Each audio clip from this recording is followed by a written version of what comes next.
Assalamualaikum warahmatullahi wabarakatuh. Bismillahirrahmanirrahim. Jalan bulan yang telah Ustadz uraikan di audio file di file audio Ustadz mungkin bisa dijelaskan dengan lebih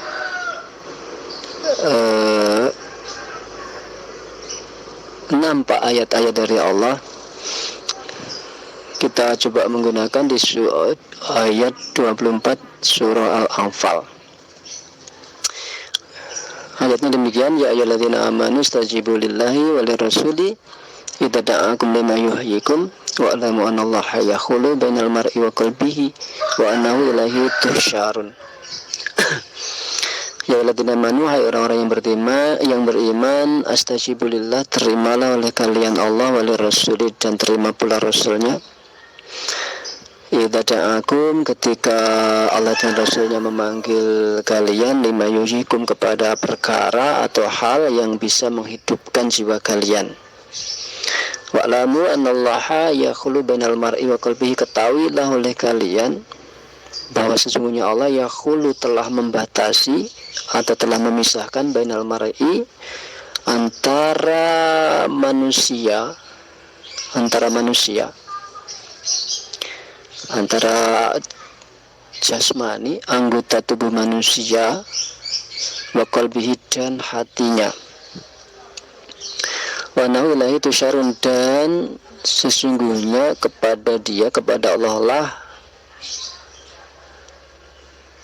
wa nahu ilahi, sesungguhnya kepada Allah lah, tusyarun, kalian semua akan dikumpulkan.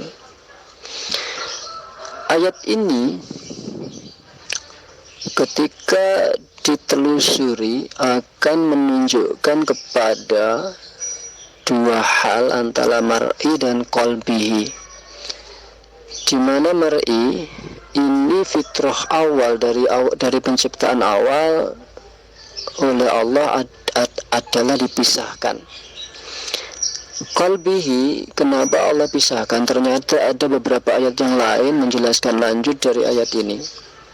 Ayat-ayat tersebut antaranya adalah waladina amanu yahdi qalbah, orang yang beriman akan dituntun hatinya, di mana Allah akan menuntun orang beriman dengan perantara hati mereka. Kemudian iman yang seperti apakah yang oleh Allah dituntun? Allah jelaskan di surah Al-An'am ayat 82. Innalladzina amanu, sesungguhnya bagi orang-orang yang beriman, tsumma lam yalbatsu imanahum, kemudian tidak mencampuri ke dalam imannya, bidzulmin, dengan kezaliman, ulaikal amul amnu, mereka lah orang-orang yang diimani Allah atau yang diakui beriman oleh Allah. Wa hum muhtadun, dan mereka lah orang-orang yang dituntun oleh Allah.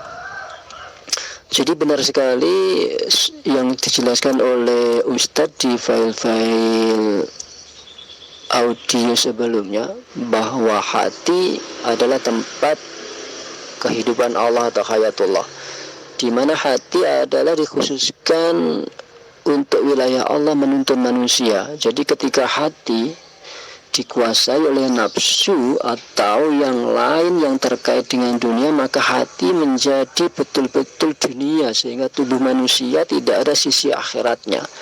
Betul-betul manusia hidup dari satu sisi saja, yaitu dunia, sebagai nas, sebagai manusia. Di sana hanya ada hayatun nas atau kehidupan manusia, tanpa hayatullah, tanpa kehidupan Allah yang akan menuntun hati manusia tersebut. Sehingga manusia pasti akan celaka ketika mati dalam keadaan kehidupannya didominasi seluruhnya oleh kehidupan manusianya sendiri. Oke, mungkin itu Ustadz yang bisa saya sampaikan.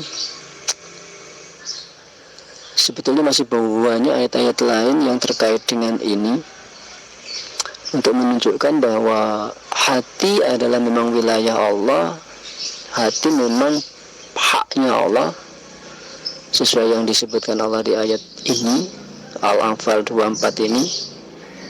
Jadi ayat ini ketika manusia masuk ke dalam hatinya, maka hati itu sudah tidak fitrah, tidak sesuai dengan rencana awal diciptakan oleh Allah, yang mana dijelaskan hati dan antara hati dan mar'i atau anggota tubuh lain manusia itu dipisah oleh Allah. Sehingga ketika dicampur menjadi satu dengan khayatun nas, kehidupan manusianya, maka hati akan menjadi dunia. Jadi tidak ada sisi akhirat dari manusia tersebut. Dengan kata lain, manusia yang melakukan demikian telah menyekutukan Allah di dalam hatinya, sehingga Allah merendahkannya dan meninggalkannya, sesuai ayat, salah satu ayat di surah Al-Isra kalau tidak salah, wala taj'al ma'allahi ilahan akhara fataqa'udan madhmuman makhdulan. Janganlah kalian menjadikan bersama Allah sesembahan lain di dalam hati kalian, fataqa'udan, sehingga kalian direndahkan atau dihina oleh Allah, mahdulan, dan kalian ditinggal pergi oleh Allah. Itulah gambaran orang-orang yang menyekutukan Allah di dalam hati mereka. Barangkali itu Ustaz. Kalau ada benarnya datangnya dari Allah, kalau salah datangnya dari anak mohon ampun kepada Allah dan minta maaf kepada Ustadz dan kepada teman-teman yang mendengarkan file audio saya ini. Assalamualaikum warahmatullahi wabarakatuh. Waalaikumsalam warahmatullahi wabarakatuh. Shadaqallahul azim. Maha benar Allah dengan segala firman-Nya. Jadi apa yang telah terpapar selama 4 tahun ini, berkiprah di dalam medsos, Facebook, WA, dan sebagainya. Semua paparan yang terpapar di situ, lewat YouTube, lewat audio, lewat tulisan, semuanya sudah ada di dalam Al-Quran yang panjenengan sebutkan tadi. Jadi kita tidak usah ragu lagi bahwa paparan ini memang datangnya dari Allah, sesuai di dalam Al-Quran yang Anda sebutkan tadi. Bismillahirrahmanirrahim. Kapankah dimulai kefitrahan manusia? Kefitrahan manusia, kesucian manusia berawal dari ketiadaan diri manusia itu sendiri.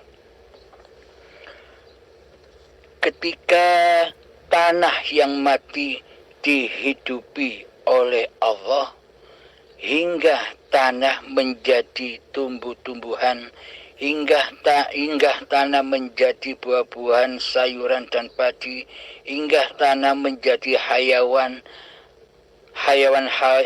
yang memakan rumput seperti sapi, kambing, hingga dimakan oleh calon-calon kedua orang tua kita. Sehingga dari saripati makanan-makanan itu oleh Allah, oleh hidup, diproses, dipilah-pilah, saripati makanan itu dijadikan sel sperma dan sel telur.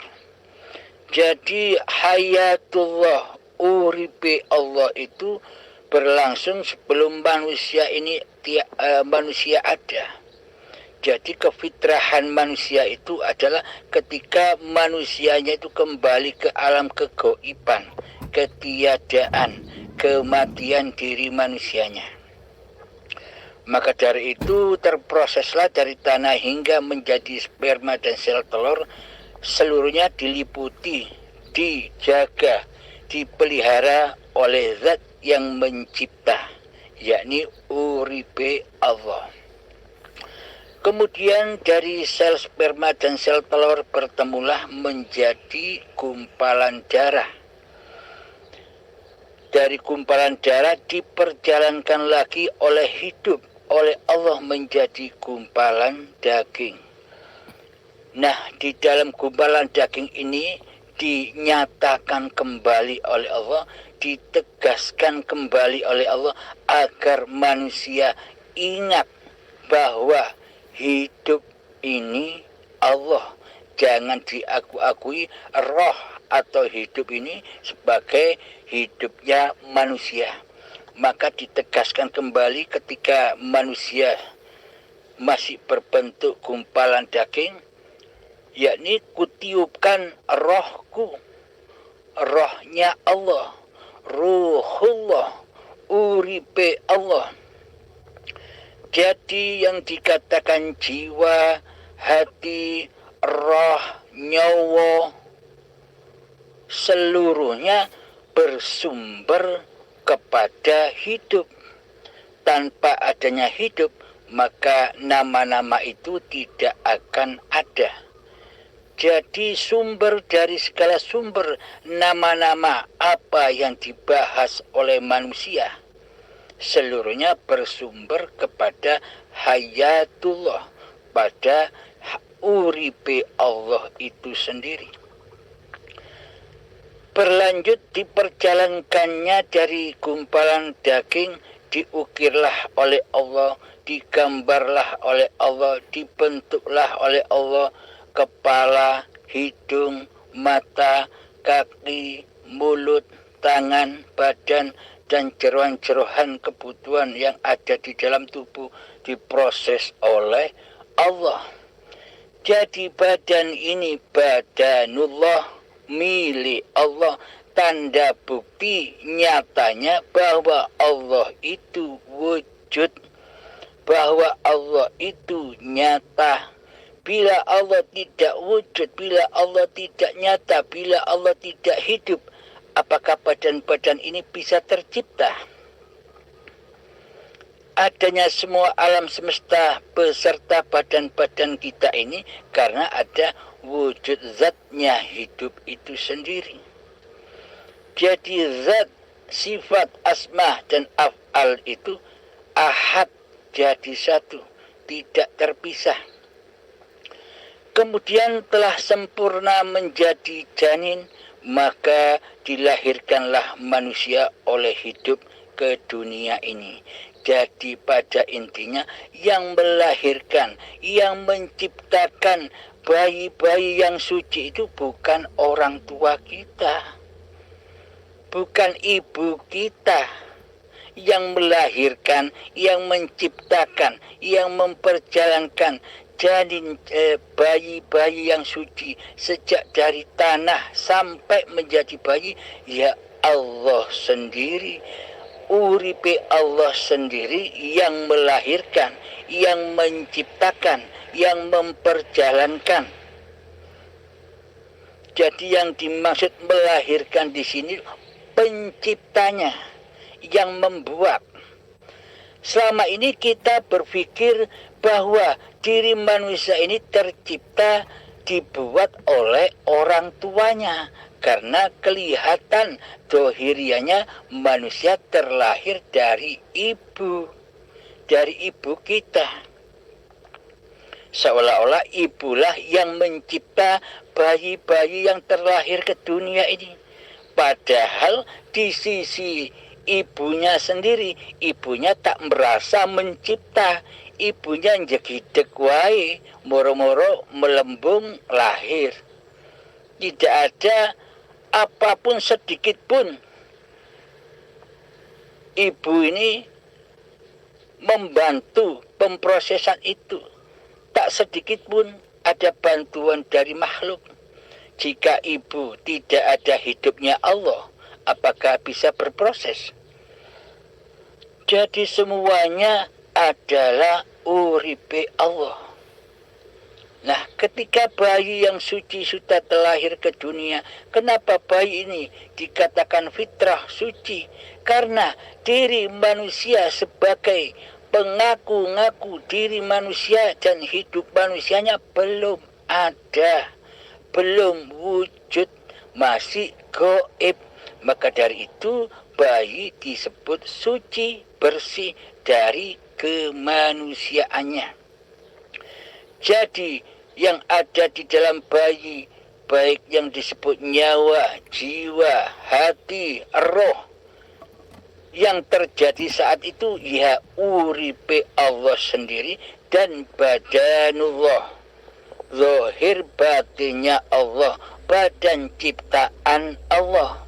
Dengan badan-badan inilah terbuktilah bahwa hidup yang laisa kamislihi syai'un, hidup yang tidak seperti apa-apa dan hidup yang tidak seperti siapa-siapa itu terbukti wujud zatnya dengan terciptanya badan-badan manusia ini. Badan dan alam semesta inilah bukti wujud nyatanya Allah. Coba kita pikirkan, coba kita tafakur di hati kita. Apakah mungkin Sang Pencipta yang Maha Wujud lebih kalah wujud dengan yang dicipta? Apakah mungkin Allah itu lebih wujud manusianya? Selama ini di hati kita kan merasa bahwa kitalah yang wujud, manusia lebih wujud daripada penciptanya. Manusia lebih nyata daripada Tuhannya. Ini kan akidah yang salah, iman yang salah, hati yang salah. Karena hatinya sudah tidak fitrah lagi. Karena hatinya, karena hidupnya sudah terampas, sudah teraku-akui oleh diri manusianya. Maka hati dan hidup ini menjadi hidup manusianya. Maka najislah manusia. Selagi manusia mengaku-ngaku lebih wujud, lebih nyata daripada Allah, maka najislah hati dan hidup manusia. Jika hati manusia, jika hidup manusia ini najis, maka ibadah apapun, sholat apapun, beramal apapun, semuanya berada di dalam kezaliman kepada Allah. Meskipun kepada manusia tidak zalim kelihatannya, akan tetapi hakikatnya di sisi Allah zalim. Fahsya wal munkar, karena hatinya tidak sholat. Maka di dalam hati kita selama ini pasti mengerjakan fahsya wal munkar di sisi Allah. Karena selama ini hati kita mensekutukan Allah dengan diri kita. Mensekutukan wujud Allah dengan wujud diri kita. Mensekutukan hidup Allah dengan hidup diri kita. Mensekutukan kuasa Allah dengan kuasa diri kita. Mensekutukan daya upaya dan ikhtiarnya Allah memperjalankan badan ini, kita sekutukan dengan daya upaya dan ikhtiar kitalah yang seolah-olah berkuasa atas tubuh-tubuh ini. Maka dari itu, jika kita ingin kembali kepada Allah, jika kita ingin bertuhankan Allah, maka sucikanlah hati kita, maka sucikanlah hidup kita, persembahkan kembali kewujudan dan hidup ini Allah, milik Allah. Nah, di hati kita kan selama ini yang nyata, yang jadi Tuhan adalah nama diri manusia kita. Nama yang ke-100 selama ini yang merasa menjadi Tuhan, mentuhani hidup dan badan ini. Contoh nama Allah yang ke-100, nama saya sendiri Abdul Halim. Selama ini kan hidup yang ada di dalam badan Abdul Halim ini seolah-olah Abdul Halimnya yang hidup, bukan Allahnya yang hidup. Inilah kemungkaran, inilah kezaliman, inilah fahsya wal munkar di sisi Allah. Amal ibadah apapun puasa model apapun, seluruhnya dalam an-nar, di dalam api-api jahanam yang berada di dalam hawa nafsu Abdul Halimnya. Karena seluruhnya diakui sebagai pencipta dan af'al Abdul Halimnya selama ini. Abdul Halimnya sudah menyerupai sebagai Allah, tapi Abdul Halim tidak terasa, tidak mengerti, tidak menyadari, karena selama ini Abdul Halim tidak bertuhan, tidak mengenal Allah, tidak beragama di sisi Allah, alias ateis secara hati. Ini secara hati, karena Allah itu babakan hati. Yang dipandang Allah adalah hati, yakni hidup. Di sisi syariat kelihatannya Abdul Halim ini ahli ibadah secara manusia, secara badania, secara syariatnya. Kelihatannya gambarnya ibadah, kelihatannya rajin sholat, kelihatannya rajin puasa, dan sebagainya. Akan tetapi di sisi Allah ini bukan ibadah, malah di sisi Allah adalah maksiat yang nyata. Apapun yang dikerjakan oleh Abdul Halim ini, selagi di dalam hati Abdul Halim yang merasa hidup ini, hidup Abdul Halimnya, nama Abdul Halimnya yang menduduki kehidupan di dalam badan ini, maka seluruhnya apa yang berlaku di dalam badan ini adalah menciptakan api-api jahanam, siksa-siksa kubur yang akan memanaskan hati Abdul Halim ketika hidup di dunia ini mendapati hal-hal yang tidak diinginkan oleh si Abdul Halim. Contoh, ketika tidak dapat pekerjaan, ketika tidak dapat uang untuk mencukupi keluarganya, pasti hati Abdul Halim ini disiksa di dalamnya, dibelenggu, diperbudak oleh hawa nafsu. Iblis setan selalu membisikkan, hei Halim, ayo cari harta, ayo cari harta, ayo cari uang. Tidak peduli uang halal haram, pokoknya cari uang buat keluargamu. Iblis setan selalu membisikkan faksa wal mungkar, seolah-olah hidup ini hidup Abdul Halimnya, sehingga hati Abdul Halim tidak merasa tenang sedikit pun, karena selalu diperbudak oleh hawa nafsu Abdul Halimnya sendiri, karena belum fitrah, karena Abdul Halimnya masih wujud hidup menjadi Tuhan, menjadi Allah, tapi selama ini tidak terasa, tidak disadarinya. Maka itulah apa yang disebut jalan pulang itu. Jalan pulang itu adalah innalillahi, darikulah yang suci, darikulah yang fitrah. Kata Allah, wa inna ilaihi raji'un, dan kembali kepadakulah yang fitrah. Maksudnya kembali bagaimana?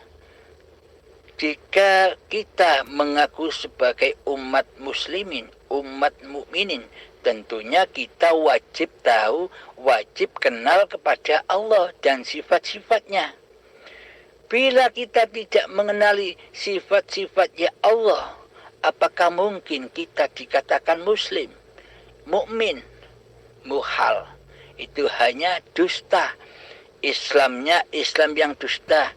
Islam hanya badan-badannya saja. Islam simbol-simbol saja. Maka dari itu, bila kita sudah mengenali zatnya Allah, sifatnya Allah, af'alullah, asma'ullah, maka kembalikan dengan rela dan ridho. Semuanya kembalikan, abdikan lagi kepada Allah.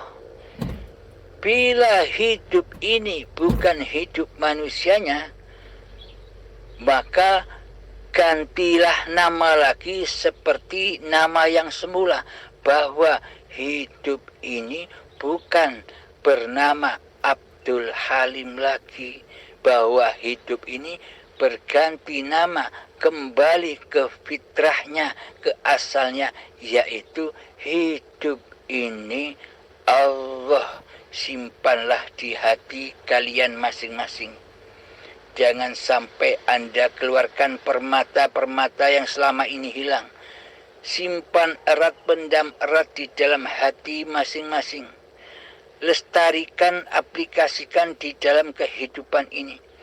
Jadi bertindak laku apapun badan ini, hati selalu menyaksikan Allah lah yang berbuat. Allah lah yang bertindak tanduk atas badan-badan ini.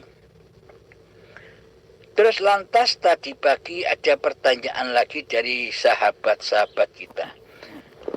Kang Mas, bila hidup ini Allah, berarti apabila ada kemaksiatan yang ada, yang kita lihat di luar diri kita itu, berarti ya Allah semua.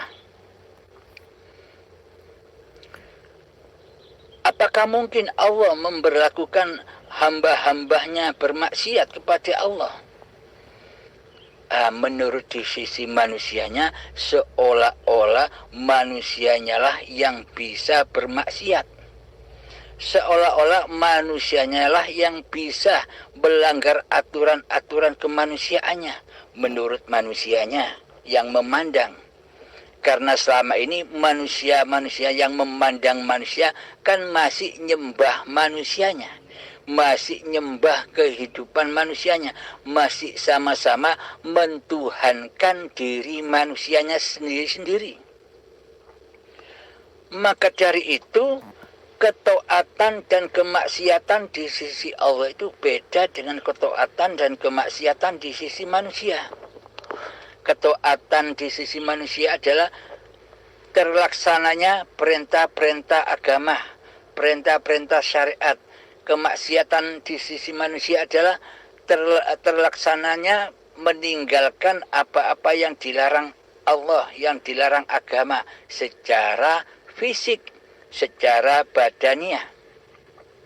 Akan tetapi ketaatan di sisi Allah itu adalah hati sudah tidak mensekutukan lagi Allah dengan dirinya. Yakni hati sudah menyatakan bahwa hidup inilah Allah, bukan hidup ini Abdul Halim. Jadi ketika hidup ini Allah, ketika Anda memandang apapun yang ada di luar diri Anda, meskipun Anda memandang ketaatan di sisi badannya dan kemaksiatan di sisi badannya, hati Anda bila hidup ini Allah sudah tidak bermasalah lagi, sudah tidak gersah lagi, sudah tidak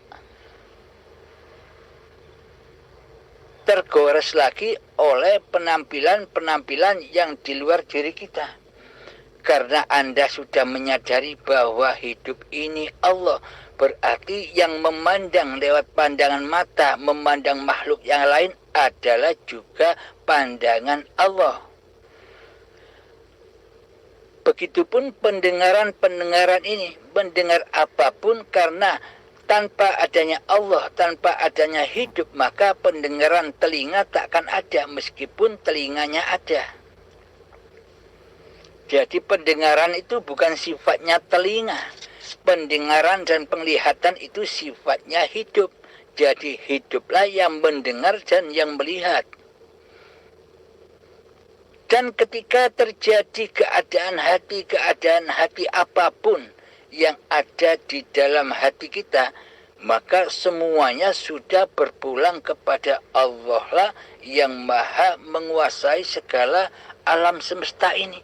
Jadi hati manusianya sudah tidak gersah lagi, sudah tidak tergores lagi oleh pandangan-pandangan yang di luar dirinya. Karena sudah nyata Allah sebagai hidup yang menghidupi badan ini, maka hambanya kan sudah tidak ada. Abdul Halimnya kan sudah tidak tampil lagi menjadi Tuhan. Bagaimana mungkin Abdul Halim bisa menilai orang lain, orang itu buruk, orang itu maksiat, Sedangkan diri Abdul Halimnya sudah tidak ada. Apa yang mau dinilai oleh Abdul Halimnya? Sedangkan Abdul Halimnya sudah tak punya nilai. Sudah tak ada, yang ada hanya uripe Allah. Bagi manusia-manusia yang mengerjakan kemaksiatan secara badania, tentunya pasti di dalam hatinya yang menjadi Tuhan ya bukan Allah. Jangankan orang-orang yang berbuat maksiat secara dohiriah, bahkan orang-orang yang beribadah, ahli ibadah secara dohiriah pun juga maksiat di sisi Allah. Karena yang merasa taat dan yang merasa bermaksiat adalah diri manusianya yang berkuasa di dalamnya. Maka dari itu kunci dari segala kunci hamba-hamba Allah, yakni manusia yang sudah mengakui bahwa hidup ini Allah, maka kuncinya adalah ya muqallibal qulub, wahai zat yang membolak-balikkan hati. Apapun keadaan hati, apapun hal-hal yang kita lihat di luar diri, semuanya adalah sabit qalbi ala dinik, tetapkanlah kami selalu menyaksikanmu ya Allah yang menguasainya. Jadi hati kita sudah tidak memandang keadaan-keadaan yang ada di depan kita. Meskipun kita melihat ketaatan secara badania, dan meskipun kita memandang kemaksiatan secara badania, kita sudah tidak memandang taat dan maksiatnya. Kita sudah tak memandang dosa dan pahalanya.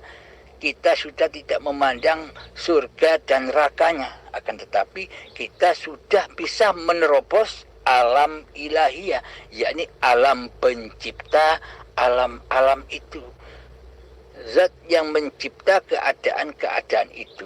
Jadi hati kita selalu mutmainnah, selalu tenang. Maka dari itu, bila kita selalu mengaplikasikan di dalam hati bahwa hidup ini Allah, inilah yang dimaksud syahadat. Inilah yang dimaksud sholat. Aqimis sholat li zikri, dirikan sholat demi mengingat aku, kata Allah. Mengingat bagaimana? Apa ingat menyebut Allah, Allah, Allah hatinya? Bukan. Yang dimaksud ingat kepada Allah itu ingat, sadar bahwa hidup ini Allah. Itulah yang dimaksud zikir. Itulah yang dimaksud tujuan sholat-sholat secara syariat itu. Aqimis sholat li zikri. Dan inilah yang dinamakan zakat. Apa yang dimaksud zakat? Berzakat secara syariat itu kan mempersembahkan apa-apa yang kita cintai. Harta, beras, uang, kita persembahkan kepada manusia lain. Karena manusia kita selama ini menjadi Tuhan, ya, yang diberi, ya, yang dipersembahkan zakat itu kepada Tuhan-Tuhan yang lain. Manusia-manusia yang lain itu juga Tuhan-Tuhan, nafsi-nafsi. Karena di dalam hati kita selama ini masih merajai, mentuhani badan-badan ini. Maksud zakat di sisi Allah adalah mempersembahkan lagi wujud dan hidup Allah kepada Allah. Wujud hidup manusianya dan hidup manusianya, badan dan hidup ini kita persembahkan lagi. Selama ini kan hidup dan badan ini hal-hal yang paling sangat amat kita cintai. Jadi persembahkan lagi apa-apa yang sangat kita cintai selama ini, kembalikan lagi, persembahkan lagi kepada yang berhak. Siapa yang berhak? Ya uripe Allah. Jadi hidup sudah bukan bernama Abdul Halim, akan tetapi hidup kembali fitrah menjadi nama Allah di dalam hati kita. Inilah yang dimaksud zakat di sisi hakikatnya. Mempersembahkan lagi bahwa hidup dan badan ini adalah Muhammad Rasulullah, badan-badan yang diutus oleh hidup. Kemudian puasa. Apa yang dimaksud puasa? di bulan Ramadan, Ramadannya hati, ketika hati sudah suci dari diri manusianya, ketika hidup suci dari nama manusianya, sudah kembali kepada yang fitrah, yang suci, yakni hidup ini Allah. Maka inilah yang dimaksud puasa. Hati hamba ketika makan, hati sudah tidak bilang Abdul Halim yang makan. Yang memakankan badan ini adalah Allah, yang meminumkan badan ini adalah Allah. Bukan Allah yang butuh makan dan minum, akan tetapi makan dan minum ini adalah kebutuhan badan-badan jasmani manusianya. Jika tak dimakani oleh Allah, jika tidak diminumi oleh Allah, bagaimana mungkin Allah bisa mengutusnya? Mengutus sholat, mengutus zakat, mengutus bekerja, mengutus naik motor. Maka dari itu, sejak dari tanah sampai setua ini, Allah lah yang memelihara badan-badan ini. Karena badan ini milik Allah, bukan milik manusianya. Ya, pemiliknya lah yang memelihara. Ketika makan, yang memilah makanan dari pencernaan makanan dan minuman dijadikan daging, darah, otot, vitamin, energi dan sebagainya. Kan Allah hidup yang memilah-milah itu, hidup yang memelihara, hiduplah yang menjaga tubuh-tubuh ini. Selama ini dikira manusianya lah yang menjaga tubuh-tubuh ini, karena manusianya masih merasa jadi Allah selama ini. Itulah yang dimaksud puasa. Ketika sholat, hati sudah puasa dari kemunculan wujud Abdul Halimnya yang merasa sholat. Jadi yang menggerak-gerakkan di dalam sholat, yang nyebut-nyebut Allahu Akbar, yang nyebut Allah, yang memaha besarkan Allah, ya hidup itu sendiri, ya zatnya sendiri. Kemudian setelah puasa, haji. Apa yang dimaksud haji? Di sisi syariat, haji ya ke Mekah sana, tawaf di dalam Ka'bah, tawaf di area Ka'bah. Akan tetapi haji di sisi hakikatnya, di sisi Allah adalah kita selalu tawaf di hati ini, menjaga, mengelilingi hati, mentawafi hati. Jangan sampai nama Allah ini dirampas oleh Abdul Halimnya. Hidup ini, hidupnya Allah ini jangan sampai dirampas oleh Abdul Halimnya lagi. Maka disucikan dengan tawaf, menjaga hati. Lewat ingat kepada bahwa hidup itu Allah. Inilah yang disebut haji di sisi Allah. Labbaik Allahumma labbaik, labbaik la syarika laka labbaik. Hati yang tidak mensekutukan Allah dengan dirinya, hati yang tidak mensekutukan hidup Allah dengan hidup Abdul Halimnya. Inilah yang dimaksud haji. Pada intinya, bila kita sudah bisa bersahadat kepada Allah, maka rukun Islam itu sudah berada di dalam syahadat itu sendiri. Alhamdulillahirrabbilalamin. Maka sempurnakanlah Islam kita. Ya ayyuhalladzina amanu, wahai orang-orang yang beriman, wahai orang-orang yang hatinya masih wujud diri manusianya, wahai orang-orang yang masih mentuhani dirinya, udkhulu fis silmi kafah, masuklah kalian semua ke dalam keselamatan yang sempurna. Selamatkanlah hatimu, selamatkanlah hidupmu dari dirimu, dari nama manusiamu, dari Abdul Halimmu. Semoga semoga kita semua bisa memahami babaran-babaran ini. Semoga Allah selalu membimbing hati kita semua selalu di dalam jalan lurusnya. Alhamdulillahirrabbilalamin. Akhiru kalam. Assalamualaikum warahmatullahi wabarakatuh.